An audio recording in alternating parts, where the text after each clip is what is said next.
Salmo 126, gozoso regreso a Sion, es el título aquí en mi Biblia que tengo, Reina Valera, mi Biblia de estudio, gloria al Señor, y son 6 versículos y empezamos leyendo en el nombre del Padre, el Hijo y el Espíritu Santo, amén. Es un cántico gradual, dice acá. Cuando Jehová hiciere volver la cautividad de Sion, seremos como los que sueñan. Entonces nuestra boca se llenará de risa y nuestra lengua de alabanza. Entonces dirán entre las naciones, grandes cosas ha hecho Jehová con estos. Grandes cosas ha hecho Jehová con nosotros. Estaremos alegres. Haz volver nuestra cautividad, oh Jehová, como los arroyos del Negev. Los que sembraron con lágrimas, con regocijo segarán. Irá andando y llorando el que lleva la preciosa semilla, mas volverá a venir con regocijo trayendo sus gavillas. Gloria al Señor. Y esos son los 6 versículos del Salmo 126, el cual es un cántico, amén, un alegre cántico.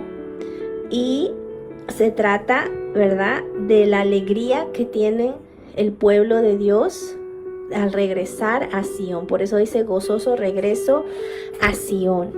Y aquí en mis notas dice, este alegre cántico se refiere al regreso de los judíos de la cautividad babilónica. Recuerden que en la Biblia podemos aprender y ver que el pueblo de Israel fue cautivo por Babilonia, por el rey de Babilonia, ¿verdad? Y en uno de esos, por ejemplo, podemos conocer al profeta Daniel y a sus amigos de él, ¿verdad? Sadrach, Mesach y Abednego, que eran unos jóvenes que también estuvieron ahí en el pueblo de Israel, que fueron también cautivos junto con Daniel, y así muchos otros israelitas, ¿verdad? En Babilonia fueron ellos presos, ¿verdad? Llevados ahí. Y aquí está hablando de ese tiempo, cuando Israel fue cautivo por Babilonia. Y dice, este alegre cántico se refiere al regreso de los judíos de la cautividad babilónica después de 70 años de exilio. Eso es bastante tiempo, ¿verdad? 70 años. Esa historia también la pueden encontrar en Esdras capítulo 1. 3 metáforas expresan el gozo inefable del regreso. Primero, en el versículo 1 dice, cuando Jehová hiciere volver la cautividad de Sion, seremos como los que sueñan. Ese es el versículo 1. Es un sueño placentero. Amén. Y luego dice, el agua refrescante de los arroyos en el área desértica meridional. El versículo 4, donde dice, haz volver nuestra cautividad, oh Jehová, como los arroyos del Negev. Está comparando, ¿verdad?, ese gozo, esa alegría con estas palabras que usa aquí el salmista. Primero, seremos como los que sueñan, y luego dice, haz volver nuestra cautividad, oh Jehová, como los arroyos del Negev. Son metáforas que está usando el salmista, expresando ese gozo inefable del regreso de la cautividad que estuvieron ellos por tantos años. Y el último, en el versículo 6, dice, irá andando y llorando el que lleva la preciosa semilla, mas volverá a venir con regocijo trayendo sus gavillas. Y esas son las festividades de la cosecha. Amén. Así que podemos ver aquí, ¿verdad?, cómo el Señor nos enseña a través de este salmo la alegría que hay o que debe de haber en nosotros, en nuestros corazones, al saber que todo lo que nosotros padecemos en esta tierra no es en vano. Amén. Que todo va a tener un propósito para la gloria del Señor, y cuando se cumpla ese propósito nosotros nos vamos a regocijar. Por eso es que dice, los que sembraron con lágrimas, con regocijo, que significa con alegría, dice, segarán. O sea que tú siembras con lágrimas, pero vas a cosechar, ¿verdad?, con alegría.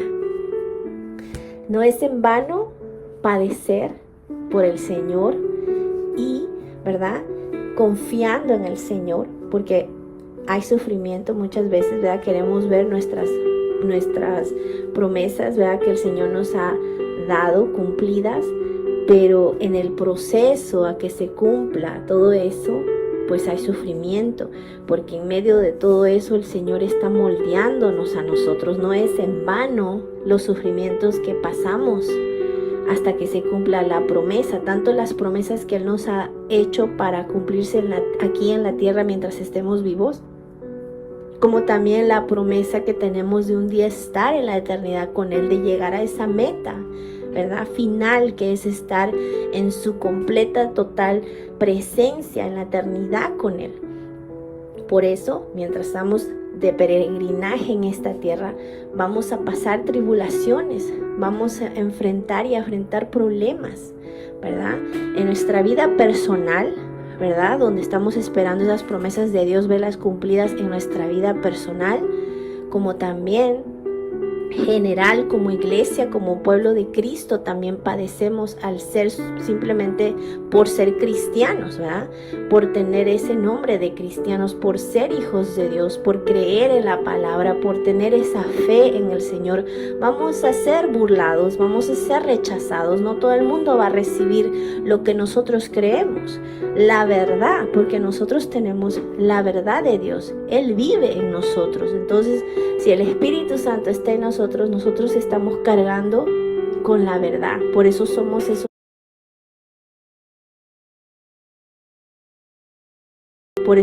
esos altares de la presencia del Señor, y debemos de estar cuidando ese altar donde mora su presencia. Por esa misma razón, porque somos de Cristo, si el mismo Señor Jesucristo, estando aquí en la tierra, padeció muchas cosas, así también nosotros vamos a padecer. Y así como Él sufrió y derramó lágrimas de angustia antes de ser crucificado, y su corazón probablemente estaba también dolido mientras era crucificado, al ver todo lo que estaba sucediendo, al ver toda esa maldad de la gente que decían crucifíquenlo, crucifíquenlo, después de todo lo que Él había hecho por las personas. Y en ese mismo momento también estaba haciendo algo grandísimo, estaba cargando con los pecados de todos los que estaban ahí presentes en ese momento, como también los pecados tuyos y los pecados míos, aún sin nosotros haber nacido, pero ya el Señor Jesús llevaba los pecados de nosotros sobre Él. Murió por todos los pecados de toda la humanidad, de todos los que estaban en ese momento, como todos los que iban a nacer después. Pero también gloria al Señor, mira cómo hemos sido alcanzados por su gracia, y ahora estamos hablando de eso, escuchando de eso que Él hizo por nosotros, y es esa misma gracia que el Señor, ¿verdad?, nos alcanzó, y esa verdad que Él puso en nosotros para poder creer y hablar de esa verdad, que es la absoluta verdad, que es Jesucristo. Jesús es la verdad, ¿verdad?, el camino y la vida, gloria al Señor. Así que así como Él padeció, nosotros también vamos a padecer, vamos a llorar, vamos a sufrir. Pero en medio de esos procesos, en medio de esas lágrimas, no están cayendo al suelo y se están quedando ahí y se perdieron, sino que vamos a recibir una cosecha de alegría abundante, al ver cómo la gloria y el poder del Señor se va a manifestar tanto en nuestras vidas como en la vida de los demás. Amén. Porque a través de nosotros el Señor también hace cosas poderosas para su gloria y obra en favor de las personas. Amén. Porque lo que más ama el Señor es las almas de todos nosotros. Por eso es que nos usa a los que ya hemos sido alcanzados para alcanzar a otros, para que otros también lleven esas semillas de fe y las repartan a los demás. Y qué hermoso saber que nosotros nos podemos gozar, ¿verdad?, al saber que ya en Cristo somos libres de la cautividad que vivíamos en pecado, la cautividad que estábamos atrapados en un mundo donde pensábamos que así eran las cosas, pero el Señor nos sacó del mundo de tinieblas, como dice la palabra, y nos trajo a su luz admirable.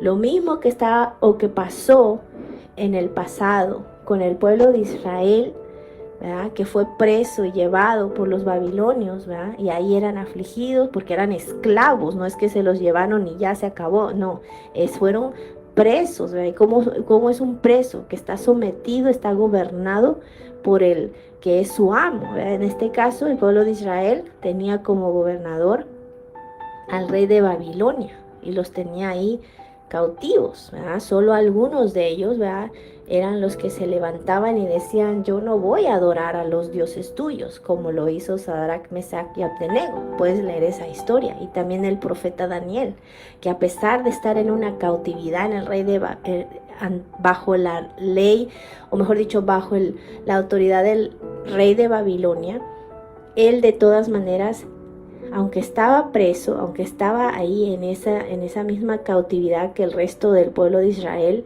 él decidió seguir sirviendo, honrando, amando y adorando al único y verdadero Dios, que es el Dios de Israel, ¿verdad? Hasta por eso mismo fue echado a la fosa de los leones. ¿Por qué? Porque lo hallaron orando cuando el rey había sacado un decreto de que no adoraran a otro Dios más que solamente a él. Y como él dijo: no, yo voy a seguir haciendo mi rutina de hablar con Dios 3 veces al día, ¿verdad? Estas personas malas que también tramaron todo eso para verlo muerto, lo acusaron, y es así como lo agarraron y lo metieron a la fosa de los leones. Mas sin embargo el Señor Dios, ¿verdad?, honra a quien le honra, y lo salvó de esa cueva de los leones a Daniel. Este fue en el tiempo donde, si no me equivoco, fue el rey Darío, que era el que gobernaba en ese momento.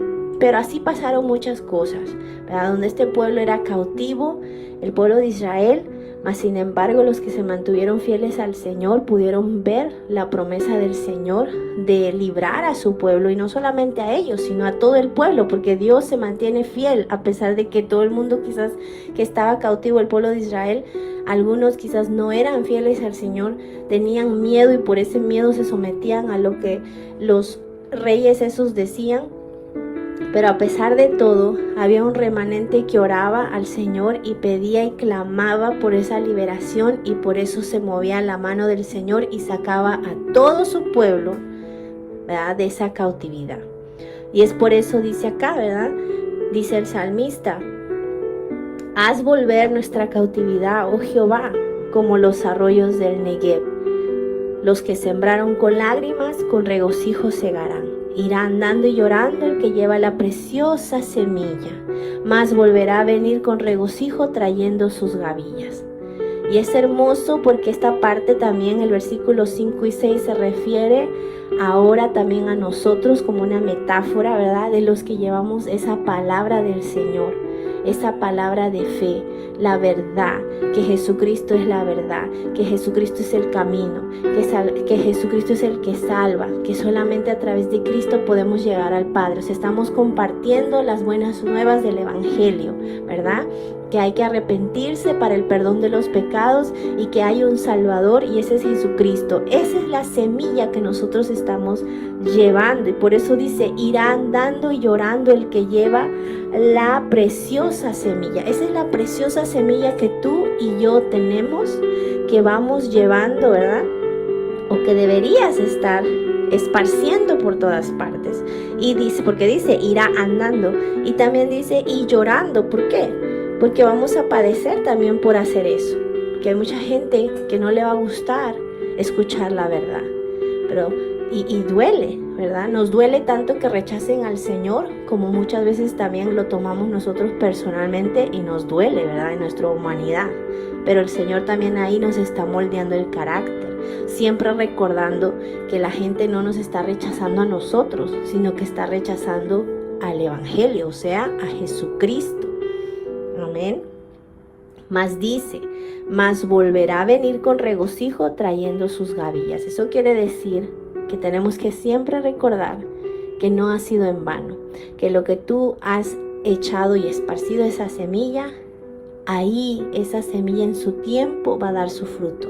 Aunque quizás la persona a la que le compartiste te rechazó, qué sé yo que haya hecho, pero tú compartiste y tienes que regocijarte que en su momento, en su tiempo, el Señor dará su fruto. Vendrá otro que va a regar esa semilla, ¿verdad? Y el Señor es el que se encarga de dar ese crecimiento. Por más que tus ojos miren que esa persona te rechazó, te insultó, qué sé yo, se defendió porque atacaste algo, ¿verdad? En su ser que no le pareció, ¿verdad? Tienes que tener esa esperanza en tu corazón y esa fe de que tú dejaste esa semilla y esa semilla en su tiempo va a dar su fruto. Porque conoces al Dios a quien sirves. Sabes que Dios es misericordioso y ama a esa alma. Y claro, recuérdate también cómo tú fuiste cuando te compartieron el evangelio, ¿verdad? No al mismo instante lo aceptaste. Quizás no fuiste grosero, quizás no heriste a la persona, pero en tu corazón como que la rechazaste, ¿verdad? Entonces todas esas cosas debemos de pensar y llevarlo en nuestro corazón teniendo esa fe, como dice la palabra, ¿verdad? Mas volverá a venir con regocijo trayendo sus gavillas. O sea que sí va a haber una cosecha, ¿verdad? Eso es nuestro regocijo. Nos tenemos que alegrar en esa esperanza, sabiendo que nada de lo que hacemos para el Señor, nada de lo que hacemos de compartir su palabra, de mostrarles a otros a Cristo es en vano. Y nada de lo que padezcamos en esta tierra, tanto por causa de compartir al Señor o por vivir para Cristo, ¿verdad? O de esperar en el Señor para ver algo en nuestras vidas, nada es en vano. Todo obra para bien. Todas esas lágrimas, ¿verdad? Están siendo sembradas y en su momento, con regocijo, vamos a cegar, vamos a cosechar. Va a dar un buen fruto para la gloria del Señor. Así que gloria a Dios. Ese fue el Salmo 126 y le damos gracias al Señor porque Él es bueno.